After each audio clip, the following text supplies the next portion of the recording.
Okay, so example one, it says, and all these examples are taken from Jack Plus. So if you go into your textbook, you will read them all. So I'm just going to explain it with my words and my way of doing it.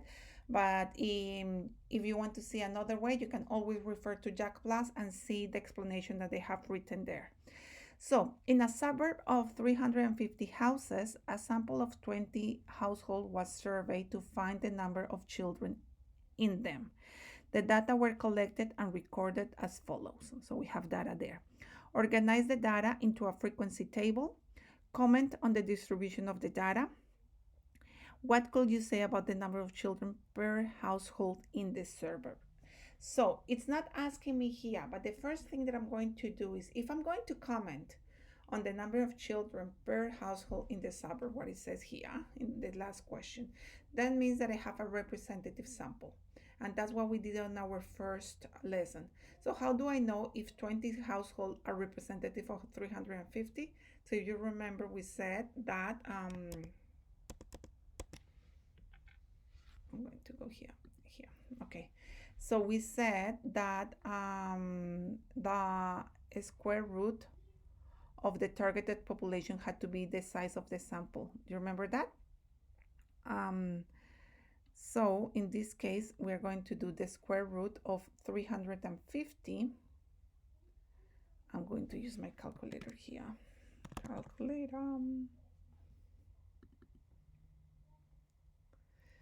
So I'm going to do 350 square root, and I get 18.7. So this is equal, or I can say approximately to 19, agree? Because it was 18.7. Because the sample that I have is 20, so it's going to be a good representative sample, okay? Fantastic. Now, how do we do this in Excel? Now, a caution here, if you're copying directly from Jack Plus into Excel, be careful, because when I was doing it, for some reason, it was doubling up the numbers.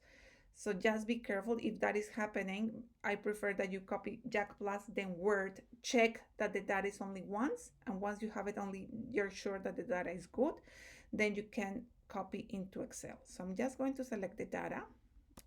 I'm just pressing Command C to copy, and I'm going to go into Excel.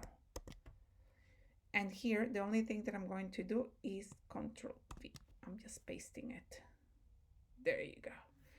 But if I have it like that, I can't do anything with that. So I'm going to show you a trick. So I'm standing there in that cell, A1 in the first one, and I'm going to say data, text into columns. So what it's going to do is that long string of numbers that I have there, Excel thinks that is just a text. So I'm going to say that text you're going to separate into different columns. So you select this one. I won't explain, and I'm trying to keep it simple, so ignore this one, just go next. And when you go into this screen, this is asking you that what is going to be your delimiter. So what is going to separate your data? So in this case, we see that our numbers are separated by commas. So I'm going to say it's a comma. And when you do that, and you can say it's going to be a comma, you can say other also, and you can say, for example, a point, because if you see here, I have a point at the end. You could say that if you want to. And then you press finish. And once you do that, if I go to the end, you will see that I have all the numbers from 0 to the last one. Okay, now what I'm going to do is first I'm going to count, because I should have 20 numbers if I've done this correctly. So I'm going to highlight them all. Okay, and I want to show you something down here.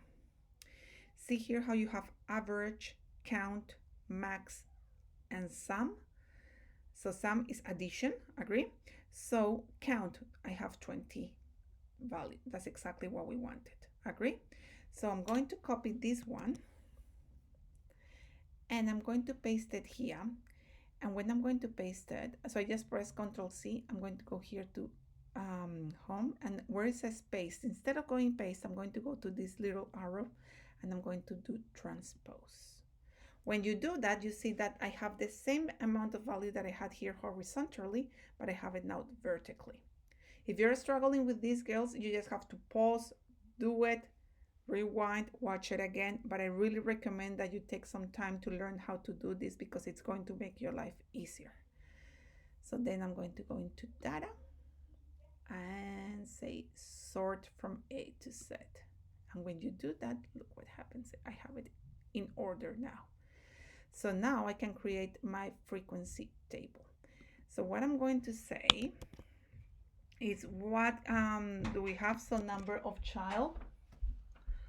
So we have here number of children, and then we have here the frequency.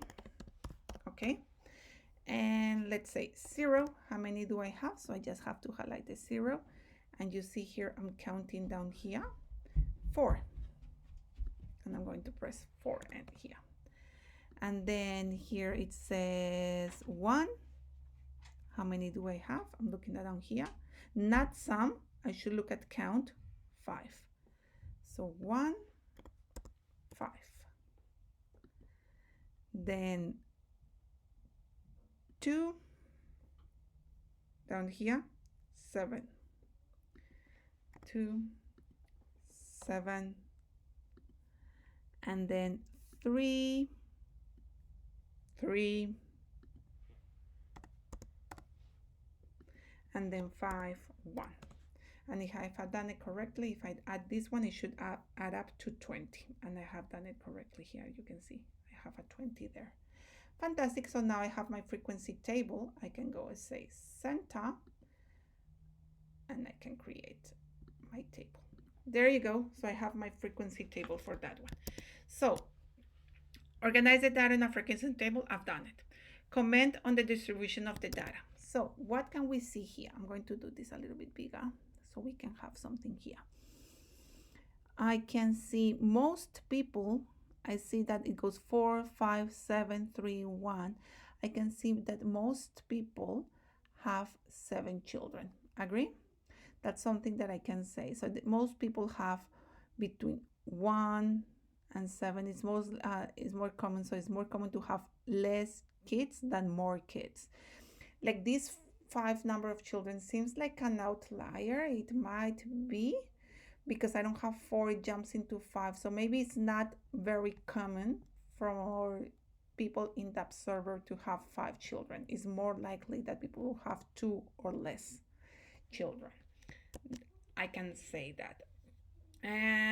So with that, I have organized. I can comment on the distribution of the data, and I can talk about what can you say about the number of children per household in the suburb. Okay, fantastic, girls. We'll continue on the next video.